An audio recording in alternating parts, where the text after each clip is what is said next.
Welcome, Oskar, to Metallarian Pages. It's a great pleasure to talk with you about Ambush, this new upcoming album in Evil in all dimensions, and more things related to the metal world in general. So we started by asking, how are you doing today, and how is the band? How it was the band during the last couple years? Because your previous album was released 5 years ago, Infidel. Hi Javier, and thank you for having me. Yeah, well, I'm fine here. It's summer in Sweden right now, Mhm. so it's like the end of summer, so we're starting to go towards colder climate. But we are about 18 degrees here right at the moment, and we are also very excited for the album. It's been a while, yeah, been 5 years since the last one, and yeah, we. we are ready to release new stuff. Okay, amazing, amazing. And let's talking about more about this new album. When do you start writing songs for this new album? Because 5 year passed during the composition of this new one, and the other one was released during the pandemic. Yeah. So we released Infidel during it was 2020, I think, Mhm, right before the pandemic started. So actually, all the touring got delayed. Basically, 2 years, mhm. everything got delayed. So we started writing the songs for this album around that time, actually. So we had plenty of time to work on it, and the songwriting this time was not stressful in any way, which also was good. Hmm. Okay, okay, okay. So now, compared to the previous album, because your previous album was released into the pandemic, and now we have this new album outside of the pandemic. So how do you see the compared things about this? How the promotion it is the first time? Now you have more, you have more gigs to do because it's outside the pandemic. How do things change since that era to this era? Oh yeah, for us, almost everything is new. We this is the first album that we release on Napalm Records. Mhm, Before we released on High Roller Records, which is like an underground label. mhm, So this time it's a little bit bigger organization around the release. So yeah, we've been working very hard to make this as good as possible and to promote it as good as possible. So it's a big difference, I would say. We are much more aware of what we are doing right now than we were 5 years ago, and we have people believing in us, which is a blessing. mhm. Okay, okay. Well, now you mentioned one thing that is this is your first record with one of the biggest labels in the world, like it is Naples Records. So how Yeah. it was the enter to Naples Records to work with this new album? Because your previous albums were released with minor labels, that's completely normal. But now you are with the bigger. So who put you in contact first? It was you, it was the label, or how the things works at that moment? It started with us. We recorded the album about 2 years ago. We actually started recording this album, and then we had 1 year where we tried to pitch the album to a couple of contacts. Took some Mhm. time, but we pitched it to many labels, and in the end, all of them were interested. And then we decided what offer we should go with. We were not in a hurry, Mhm. so we thought let's pick the best partner because this can be the most important decision that we will make as a band. Like to go with to take a big step like this is it's uh it's scary as hell because we are used to a very close, honest contact, and we don't want to have a contact with a label that is like strictly like only formal. So Napalm filled this for us. We got a very friendly contact in their A&R and very professional impression from right from the beginning. A good deal for us. So yeah, it was a no-brainer in the end to go with Napalm. And it is probably the most important step for Ambush in our career this far. Mm. Okay, okay, okay. Interesting, interesting. Well, we are talking about more about these the milestones that you reach. Now you have with this new album, you have four albums in your career. This is the first album with Naples Records, and also before you release this album, you did a South American tour or Latin American tour here. So how it Yeah. was one another milestone in your career because you are like a relative new band in the world, but you did mostly a Latin American tour that some other bands can cannot do it. So for this one, how it was this first Latin American tour in the last months? Oh yeah, we've been to South America a couple of times. We've been there three times now, actually. Okay. And every time we go there, the first time we went there was in 2017. We went to Brazil, and we noticed that down in South America, shit is going strong. Like heavy metal is alive. People are coming to the shows.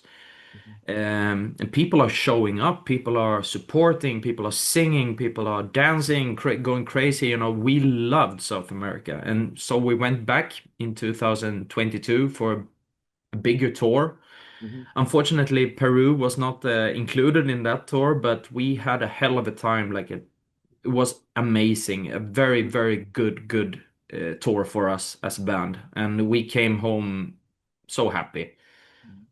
Now we went there again this spring. We went to Mexico, we went to Colombia for the first time, we went to Peru for the first time, and we went to Chile as well. mhm, And it was amazing. I have only positives to say about it. The only negative might be that many guys in the band got sick mhm, during that tour. So it was like, it was hard to play, but we managed to do it. And mm. now we're coming back to South America again in November. Okay. And now this time we'll play Brazil, a little bit more, we say, east side of South America. Oh, okay, amazing, amazing. So you arrived many times here, amazing. So now on will this situation, so as you did like three tours now in or three years you are playing here in Latin America. So for you, which is the best country to support your music? All either way, mostly all bands has a special country to arrive each time that you came here. For some bands in Europe, to arrive Chile is a great place to play heavy metal, thrash metal. I don't know, a lot of bands, things like that. And for you, so which country is for you the best one to receive all the songs from Ambush? I mean, it's different because every country has their, as far as I'm concerned, like when we came to Peru for the first time to play in Lima, we Mhm, didn't know what to expect. We didn't know, we mhm, knew that we had a couple of fans there that we had communications with, but we mhm, didn't know how many people would show up to the gig. But many people showed up, and it was a beautiful night. It was like amazing night. And it's those moments that stay with me most, where you don't expect something, but you get so much. Um, and also, Colombia was a great first time to play in Colombia, and we had a great audience. I mean, I don't think you can distinguish one country in South America or Central America that we like more than the other. It's more like it's like the slangs of Spanish are different, and we need to learn them. Um, Chile is very special to us. Brazil is very special to us, but they speak Portuguese, which makes it even more difficult for us to understand. mhm. That is. So Uruguay, Paraguay, I mean, we love everybody. We don't want to mention only one. Okay, okay, okay. Now, well, let's return into this evil in all dimensions. You play like heavy metal in the classic way, so that's completely normal. And so for you, and also we are living in a world that prefers singles. Now, that's completely normal. This, according to the platforms or the digital platforms, the people just want to hear just singles and not the full albums instead the full. So in this one, how for if we related this topic with the new era of the bangers or the digital platform, which singles or single will be the one that all people, well, for you that represent all textures and layers that this album has?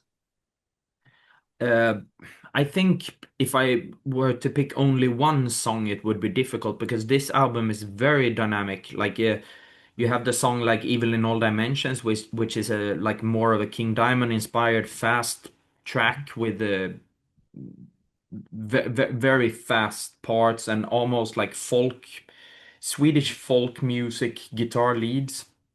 And then you have Maskirovka, which is more like Eastern European 80s heavy metal style, galloping guitars, mid-tempo.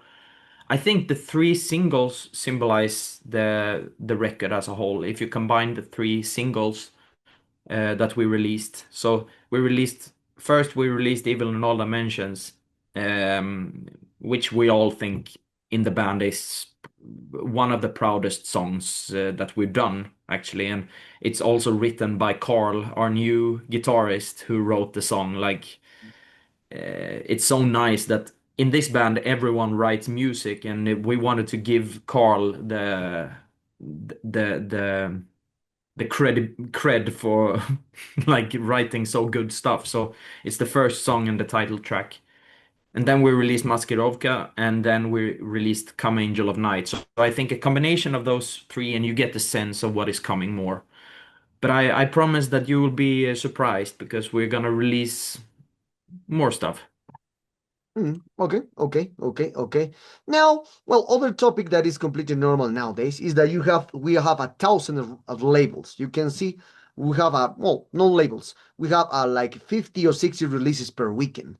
And Ambush has this classic sound in your vein. That's completely normal. For you, what next special Ambush has compared to this overwhelming releases per weekend, because it's not just one album for heavy metal by the weekend.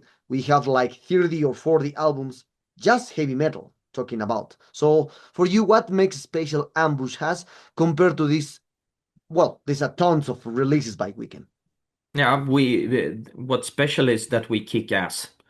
We try to make stuff organic. We try to not overdo stuff. We try to keep the mix as honest as possible while still producing hi-fi stuff.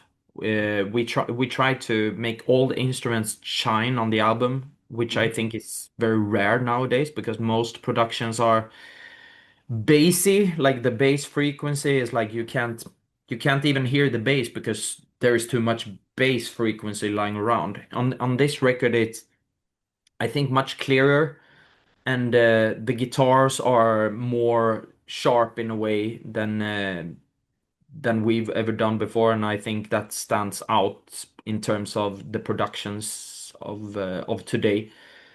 And I think we have a live sound on this record, which is also I love live albums, and I love like watching concerts live, and we wanted to bring that to the studio because we're most and foremost a live band. So we wanted to give that feel to the listener. I hope we succeed with it, but that's our intention.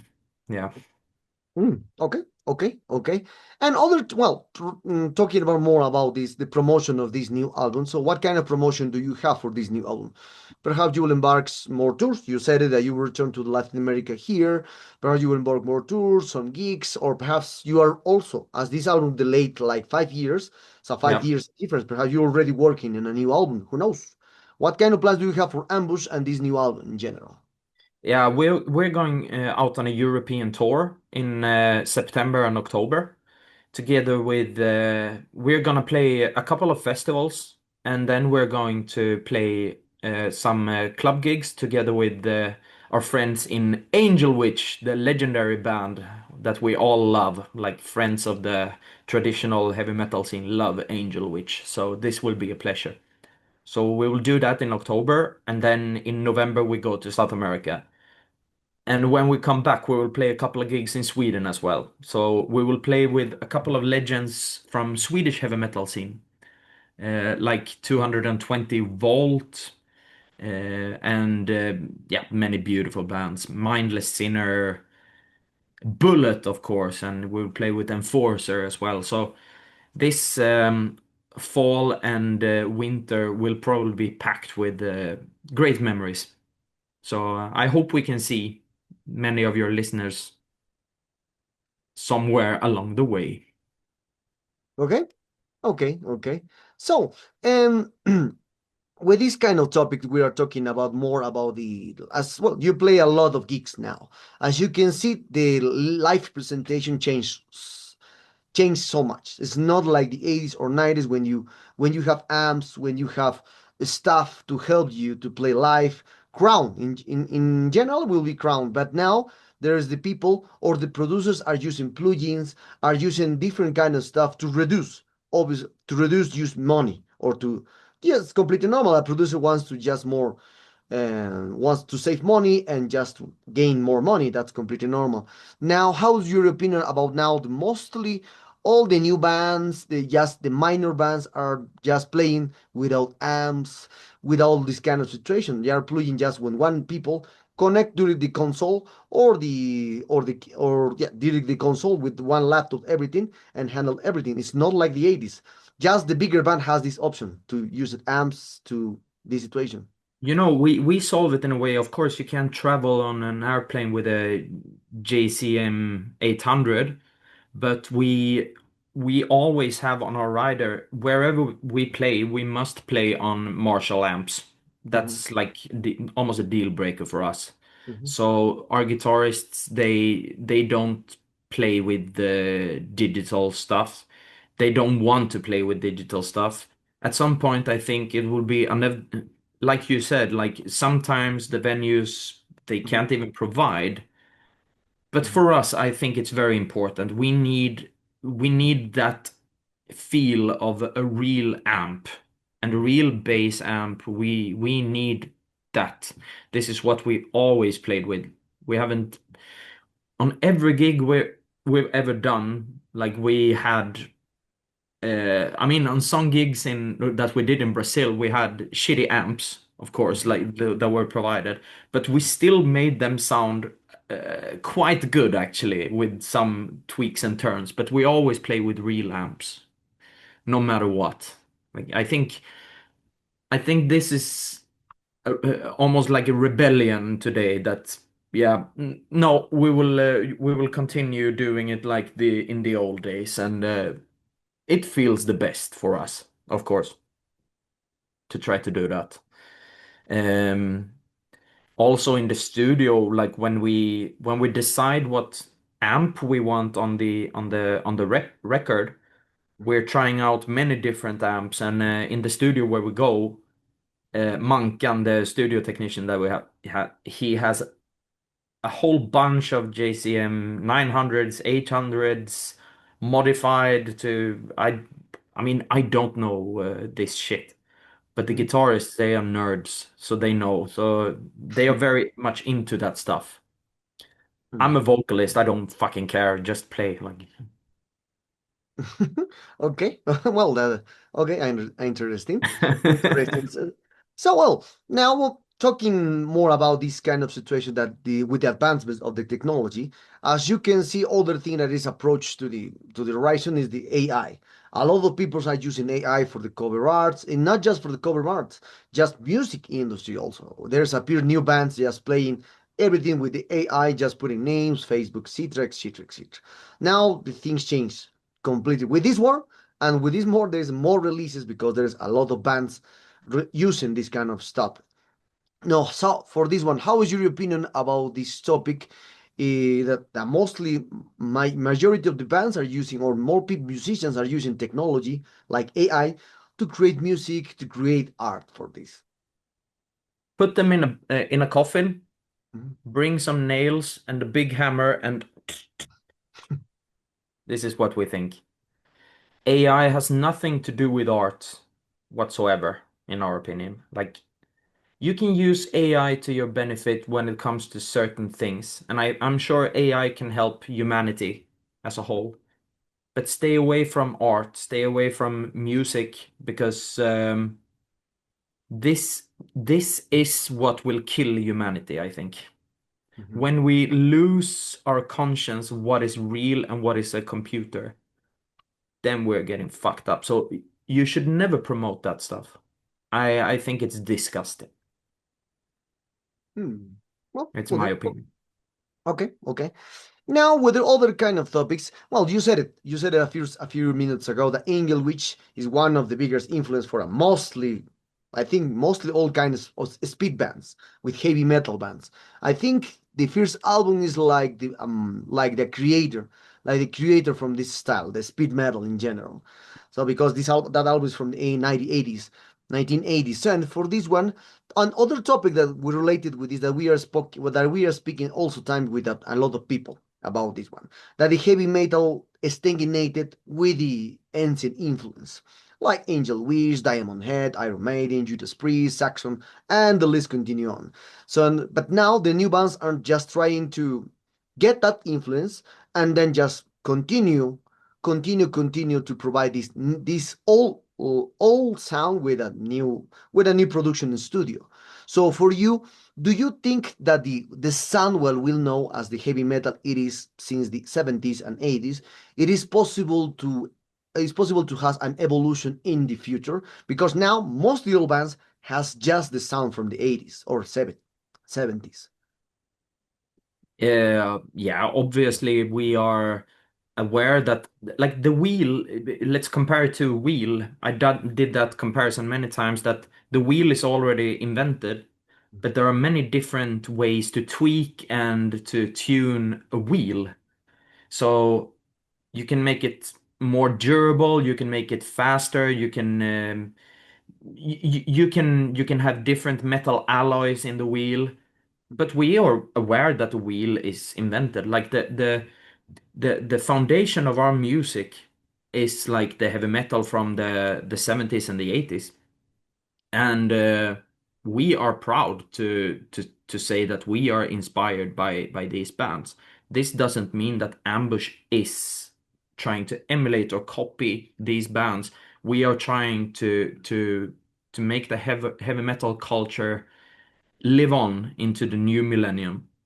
And I definitely think that we are not done with traditional music. We are not done with heavy metal. I think the opposite. I think that this is coming back. I think the kids will make a revolution against the digitalized, technical death metal music with computers. Pop, pop, pop, pop, pop. Let's bring it down to earth. Let's make it grassroots and organic. I definitely think traditional heavy metal has a place in the modern age. Much because of what we talked about before with the AI and stuff. Hmm. I think that people will turn towards what's real, that what they know is real, they will like.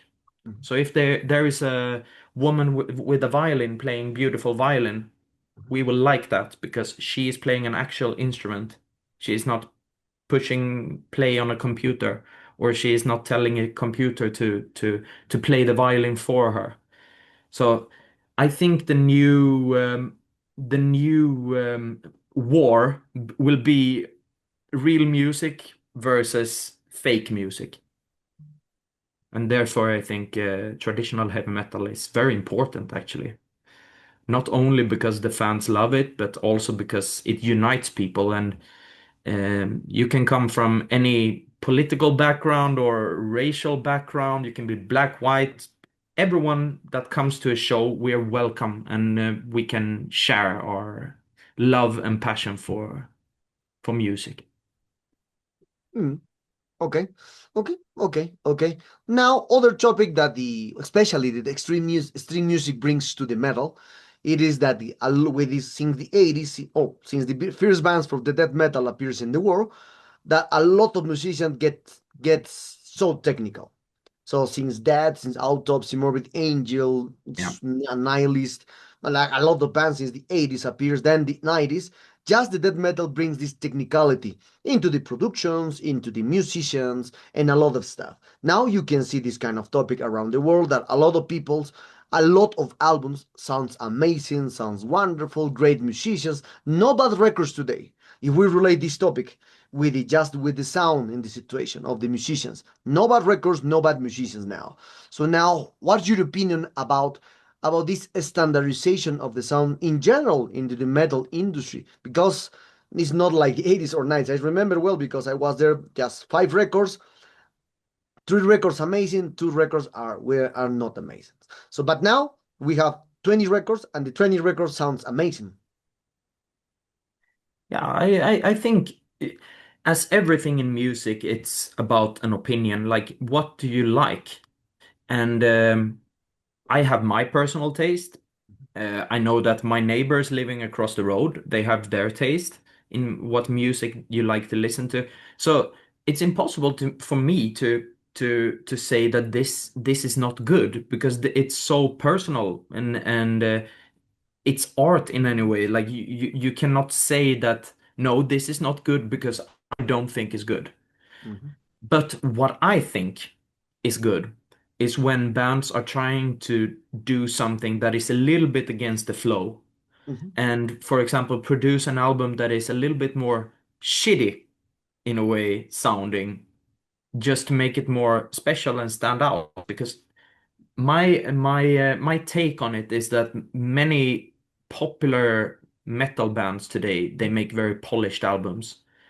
And we can clearly say that this album is quite polished, but that doesn't mean that it doesn't have the dirt because we cut a lot of bass. We're trying to focus on the mid. This is special, we think. So to play around with the mix and not do everything according to what the mixer guy says, because the mixer guy he wants to make perfect according to yeah. some standard. Mhm, But the bands must be part of the process as well. So we were producing this album and we tried to like work together with the mixing guy to make what we wanted, and I think we succeeded. mhm. Okay, okay. So we are very close to ending this interview, Oscar. And for Yeah. this, so now, as I said it, there is a tons of releases, but more all these thousands of releases for the extreme. Well, in general, for the metal in general, we have more than 20 per weekend or 30 per weekend. So, but now, as we will already know that special countries has their own sound. England, US has a few bands that replace heavy metal or has a special sound there. Even if we talk about the power metal, is Germany and something like that. Do you think that in the future a scene will rise with a new sound? It's not with the sound of the 80s or the 70s. Yeah, well, why not? I mean, the Swedish heavy metal of today, I think we share something. Mhm, And I mean, there is a new wave of traditional heavy metal going on, and I think there are many similarities between many bands, mhm, but we are working in different little eggshells to try to create our music. So okay, yeah, so yeah, there are a couple of bands that try to take traditional heavy metal into the future, and people have been talking about a wave called a new wave of traditional heavy metal, and I kind of like that because we need to be a little seen to punch through. And in this scene, there are the fans, the promoters, and the bands together united to keep the flame going for traditional heavy metal. This is what I hope will grow and grow and grow and grow because mhm. these bands are fucking good. Okay, okay, okay. Well, thank you very much for this. Okay, well, we arrived to the sad moment of this interview, Oscar. It was a tremendous pleasure to have you today. So, thank you very much for this. This new album is a great one. Congratulations on this new one. And, well, perhaps do you want to add something to your Latin American fans that expect your return by the end of the week, or by the end of the year, by November? And perhaps add something, or obviously, Metallium followers. Oh yeah, thank you for having me, Javier. My pleasure. And yeah, to all the fans of South America, I hope you stay safe until we come over there and ravage your countries in November. Mhm. I hope you enjoy the album. 5th of September, it's out. So stay awake and keep on banging.